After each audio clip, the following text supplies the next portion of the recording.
Cancellare i peccati. In un hadith trovato in Jami' at-Tirmidhi, numero 3235, il santo profeta Muhammad, pace e benedizioni su di lui, consigliò 3 azioni che cancellano i peccati, vale a dire, camminare verso le moschee per le preghiere collettive, rimanere nella moschea dopo la fine della preghiera collettiva ed eseguire le abluzioni in situazioni difficili. Innanzitutto, è ampiamente accettato che atti come questi cancellino solo i peccati minori e non quelli maggiori. I peccati maggiori richiedono un sincero pentimento. Ciò è stato confermato nel Sacro Corano e negli hadith del santo profeta Muhammad, pace e benedizioni su di lui. Ad esempio, capitolo 4, An-Nisa, versetto 31. Se evitate i peccati maggiori che vi sono proibiti, rimuoveremo da voi i peccati minori e vi ammetteremo a un nobile ingresso in paradiso. Inoltre, il santo profeta Muhammad, pace e benedizioni su di lui, indicò in un hadith trovato nel Sahih Muslim, numero 552, che i peccati minori vengono cancellati da azioni come le 5 preghiere obbligatorie, mentre i peccati maggiori non lo sono. Il pentimento sincero include il provare rimorso, chiedere perdono ad Allah, l'Eccelso, e alle persone che hanno offeso, fare la ferma promessa di non ripetere più lo stesso peccato o uno simile e, infine, risarcire i diritti violati nei confronti di Allah, l'Eccelso, e delle persone. Le preghiere congregazionali. Il primo atto menzionato nell'hadith principale in discussione, che cancella i peccati minori, vale a dire, fare molti passi verso le moschee per offrire le preghiere congregazionali, è stato discusso in molti hadith. Ad esempio, un hadith trovato in Sahih Bukhari, numero 2119, consiglia che colui che esegue l'abluzione a casa e si dirige alla moschea per eseguire la preghiera congregazionale, avrà un peccato perdonato o il suo grado aumentato di 1 grado per ogni passo che fa. Gli angeli continueranno a pregare per il loro perdono finché rimarranno all'interno della moschea senza interrompere l'abluzione e si asterranno dal causare problemi agli altri. Infine, saranno registrati come qualcuno che sta offrendo la preghiera finché sta aspettando che inizi la preghiera congregazionale. Questo stesso hadith consiglia che la preghiera congregazionale è 25 volte più grande in ricompensa rispetto all'eseguirla a casa o al lavoro. In un hadith trovato nel Sahih Bukhari, numero 2891, il santo profeta Muhammad, pace e benedizioni su di lui, consigliò che ogni passo compiuto per offrire una preghiera in congregazione in una moschea fosse registrato come carità. Il santo profeta Muhammad, pace e benedizioni su di lui, diede la lieta novella di una luce completa nel giorno della resurrezione per coloro che camminano verso le moschee per le preghiere congregazionali al buio. Questo si riferisce alle preghiere obbligatorie del mattino e della tarda sera. Ciò è confermato in un hadith trovato in Sunan Ibn Majah, numero 780. Pregare in congregazione è così importante che i compagni, che Allah sia soddisfatto di tutti loro, consideravano ipocrita colui che non vi partecipava regolarmente senza una buona ragione. Ciò è confermato in un hadith trovato in Sunan an-Nasai, numero 850. Abitare le moschee. La seconda azione che cancella i peccati minori menzionati nell'hadith principale è quella di rimanere nella moschea dopo la conclusione della preghiera collettiva. Tutti sono consapevoli della ricompensa di una persona che si impegna nella guerra santa. Chi rimane nella moschea dopo la preghiera collettiva, in attesa della successiva, è considerato come colui che si impegna nella guerra santa. Ciò è consigliato in un hadith trovato in Jami' at-Tirmidhi, numero 51. Chi rimane nella moschea deve osservare le sue etichette. Deve impegnarsi in buone azioni, come recitare il Sacro Corano ed evitare di causare qualsiasi disturbo agli altri. Chi rimane nella moschea recitando e studiando il Sacro Corano con gli altri sarà benedetto con tranquillità, misericordia, la compagnia degli angeli e, meglio di tutto, sarà menzionato da Allah, l'esaltato, agli angeli nei cieli. Ciò è confermato in un hadith trovato in Sahih Muslim, numero 6853. Come menzionato nell'ultimo capitolo, colui che attende la preghiera collettiva è registrato come colui che è in preghiera. Ciò è confermato in un hadith trovato in Sahih Bukhari, numero 2119. A colui il cui cuore è attaccato alle moschere, in questo modo è stata promessa l'ombra dal calore insopportabile del giorno del giudizio. Ciò è stato consigliato in un hadith trovato in Sahih Bukhari, numero 6806. Rimanere nelle moschee può essere difficile, soprattutto al giorno d'oggi, quando ci sono così tante diverse distrazioni prontamente disponibili. Questo atto contraddice il desiderio di unirsi e partecipare a queste attività. Ecco perché la ricompensa di questa azione è così grande. Capitolo 24 An-Nur, versetti 36-37. Tali nicchie sono nelle case, cioè moschee che Allah ha ordinato di erigere, e che il suo nome sia menzionato, cioè lodato chi in esse, esaltandolo dentro di loro al mattino e alla sera. Sono uomini che né il commercio né la vendita distraggono dal ricordo di Allah e dall'esecuzione della preghiera e dal dare la zaka. Abluzione in tempi di difficoltà. L'ultima azione menzionata nell'hadith principale in discussione, che cancella i peccati, è l'abluzione in situazioni difficili. L'abluzione che cancella i peccati è consigliata in molti hadith, ad esempio, un hadith trovato in Sahih Muslim, numero 577, consiglia che i peccati minori che si commettono vengano cancellati con l'acqua usata per l'abluzione. Eseguire l'abluzione in situazioni difficili include quelle occasioni in cui è sgradevole farlo. Ad esempio, se si è afflitti da una calamità. Rimanere pazienti ed eseguire l'abluzione e la preghiera correttamente può essere difficile. Capitolo 2, Al-Baqarah, versetto 153. O voi che avete creduto, cercate aiuto attraverso la pazienza e la preghiera. Le situazioni difficili possono includere l'esecuzione delle abluzioni a basse temperature e quando si è malati. Qualsiasi cosa difficile eseguita per il piacere di Allah, l'esaltato, sarà sempre ampiamente ricompensata. Capitolo 9 At-Toba, versetto 120. Questo perché non sono afflitti da sete, né da stanchezza, né da fame per la causa di Allah, ma ciò è registrato per loro come un atto giusto. Questo è un punto importante da ricordare, poiché ispirerà a compiere sempre azioni giuste, indipendentemente da quanto possano essere difficili. Aumentare i ranghi. L'hadith principale in questione consiglia anche 3 azioni che elevano il rango di un musulmano, vale a dire, dare cibo agli altri, soprattutto ai poveri, dire parole gentili agli altri e offrire la preghiera notturna volontaria. Coloro che compiono queste azioni per amore di Allah, l'Eccelso, saranno benedetti con una speciale e bellissima camera in paradiso. Questo è stato consigliato in un hadith trovato in Jami' at-Tirmidhi, numero 2527. Queste sono alcune delle prime azioni consigliate dal santo profeta Mohammed, pace e benedizioni su di lui, quando arrivò nella città di Medina. Egli diede la buona novella del paradiso a chi le fa. Ciò è confermato in un hadith trovato in Jami' at-Tirmidhi, numero 2485.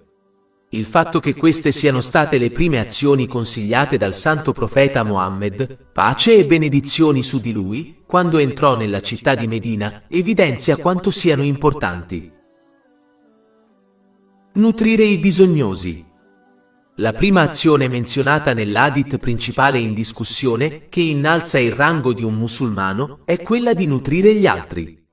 Offrire cibo agli altri è un'azione molto speciale e quando viene fatta sinceramente per amore di Allah, l'Eccelso, miete una ricompensa inimmaginabile. Infatti, il Sacro Corano ha dichiarato che coloro che lo fanno saranno protetti dal tormento del giorno del giudizio e benedetti con il paradiso. Capitolo 76, Al-Insan, versetti 8-12. E danno cibo nonostante l'amore per esso ai bisognosi, agli orfani e ai prigionieri.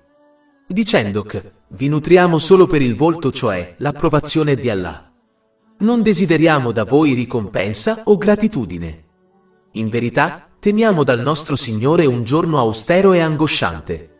Così Allah li proteggerà dal male di quel giorno e darà loro splendore e felicità. e li ricompenserà per ciò che hanno pazientemente sopportato, con un giardino in paradiso e vestiti di seta. Allah, l'Eccelso, dà alle persone in base a ciò che fanno. Ad esempio, il Sacro Corano menziona che se uno ricorda Allah, l'Eccelso, lui a sua volta si ricorderà di loro. Capitolo 2, Al-Baqara, versetto 152. Ricordatevi di me, io mi ricorderò di voi. Nutrire gli altri per il piacere di Allah, l'Eccelso, è esattamente la stessa cosa. Chi compie questa giusta azione riceverà cibo dal paradiso, e chiunque dia da bere agli altri riceverà da bere dal paradiso nel giorno del giudizio. Ciò è confermato in un hadith trovato in Jami' at-Tirmidhi, numero 2449. Quando gli fu chiesto quale fosse la migliore forma di Islam, il santo profeta Muhammad, pace e benedizioni su di lui, rispose in un hadith trovato nel Sahih Bukhari, numero 6236, che nutrire gli altri e salutarli con parole gentili sono le migliori caratteristiche dell'Islam. I musulmani dovrebbero dare la massima priorità all'agire in questa giusta azione e impegnarsi a sfamare gli altri, in particolare i poveri, regolarmente. Questa è un'azione straordinaria che non richiede molta ricchezza. Ogni persona dovrebbe sfamare gli altri secondo le proprie capacità, anche se si tratta solo di mezzo frutto di dattero, come ha consigliato il santo profeta Muhammad, pace e benedizioni su di lui, in un hadith trovato in Sahih Bukhari, numero 1417, che questo li proteggerà dal fuoco dell'inferno nel giorno del giudizio. Questo non lascia alle persone scuse per astenersi da questa giusta azione. Discorso gentile? La successiva azione consigliata nell'hadith principale, che innalza il rango di un musulmano, è il discorso gentile. Allah, l'Eccelso, ha menzionato l'importanza di questo in più di un punto del Sacro Corano. Ad esempio, capitolo 2, Al-Baqara, versetto 83. E dite alla gente buone parole. In effetti, Allah, l'Eccelso, ha persino comandato ai musulmani di discutere con i non musulmani usando parole gentili. Capitolo 16, An-Nahl, versetto 125. Invita alla via del tuo Signore con saggezza e buona istruzione, e discuti con loro nel modo migliore. È una caratteristica così importante da possedere che Allah, l'Esaltato, ha persino comandato ai suoi santi profeti, la pace sia su di loro, di parlare gentilmente al faraone, anche se egli è andato oltre ogni limite nella sua disobbedienza. Capitolo 20 Taga, versetto 44. E parlagli con parole gentili, affinché egli possa ricordare o temere Salat. Questo dimostra chiaramente che si dovrebbe sempre parlare gentilmente con gli altri, poiché nessuna persona con cui si parla sarà cattiva quanto il faraone. Se Allah, l'Eccelso, ha comandato di parlare gentilmente al faraone, si può immaginare quanto gentilmente le persone dovrebbero parlare ai musulmani. Questo dimostra anche che si deve parlare gentilmente a tutti, indipendentemente dalla loro fede.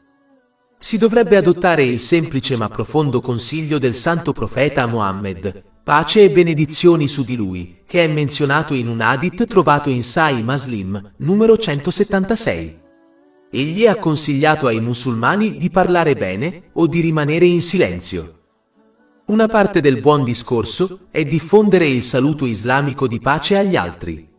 Questo saluto dovrebbe essere esteso a tutti i musulmani, anche se non li si conosce. Questo è stato consigliato in un hadith trovato in Sahih Bukhari, numero 6236.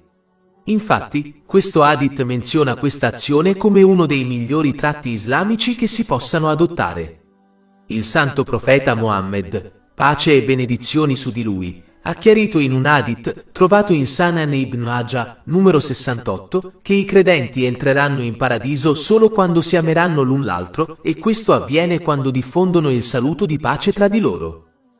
È importante notare che il vero significato della diffusione del saluto islamico di pace è che si dimostra la pace agli altri attraverso le azioni, non solo attraverso le parole. Fornire cibo agli altri e dire parole gentili sono stati messi insieme nell'hadith principale in discussione, poiché si dovrebbero trattare gli altri con gentilezza attraverso le proprie azioni, come fornire loro cibo, e attraverso le proprie parole. L'uno senza l'altro è difettoso e potrebbe benissimo annullare la ricompensa che si potrebbe ottenere. Capitolo 2. Al-Baqarah, versetto 264. O voi che credete, non invalidate le vostre elemosine con richiami o ingiurie. Allah, l'Eccelso, ha promesso il perdono, il suo amore e il paradiso a coloro che trattano gli altri con gentilezza attraverso le loro azioni e parole. Capitolo 3. Ale Imran, versetti 133-134. E affrettatevi al perdono del vostro Signore e a un giardino, cioè paradiso campio come i cieli e la terra, preparato per i giusti, che spendono nella causa di Allah durante la facilità e la difficoltà, e che frenano l'ira, e che perdonano la gente, e Allah ama coloro che fanno il bene. Per trattenere la rabbia e perdonare gli altri, menzionati in questo versetto, è necessario parlare con gentilezza. Il discorso gentile sarà sempre più efficace sui cuori degli altri, specialmente quando si comanda il bene e si proibisce il male, rispetto al discorso duro. Ciò è indicato in un hadith trovato in Sunan Abu Dawud, numero 4807. Fu questo gentile discorso e atteggiamento che fece sì che i compagni, che Allah sia soddisfatto di loro, gravitassero costantemente verso il santo profeta Muhammad, pace e benedizioni su di lui. È una caratteristica del santo profeta Muhammad, pace e benedizioni su di lui, Allah, l'esaltato, specificamente evidenziata nel Sacro Corano. Capitolo 3 Ale Imran, versetto 159. Per la misericordia di Allah, o Muhammad, sei stato indulgente con loro. E se fossi stato maleducato nel parlare che duro di cuore, si sarebbero sciolti da te. Pertanto, è fondamentale che i musulmani adottino questa caratteristica e trattino gli altri come vorrebbero essere trattati attraverso le loro azioni e parole. La preghiera notturna volontaria. L'ultima azione menzionata nell'hadith principale, che eleva il rango di un musulmano, è l'offerta della preghiera notturna volontaria. L'adorazione notturna dimostra la sincerità di una persona verso Allah, l'Eccelso, poiché nessun altro occhio la sta osservando. Offrirla è un mezzo per avere una conversazione intima con Allah, l'Eccelso. Ed è un segno del proprio servizio a Lui.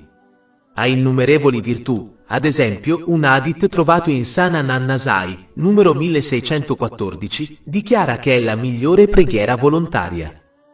Nessuno avrà un rango più alto nel giorno del giudizio o in paradiso del santo profeta Muhammad, pace e benedizioni su di lui, e questo rango è stato direttamente collegato alla preghiera notturna volontaria. Ciò dimostra che coloro che stabiliscono la preghiera notturna volontaria saranno benedetti con i ranghi più alti in entrambi i mondi.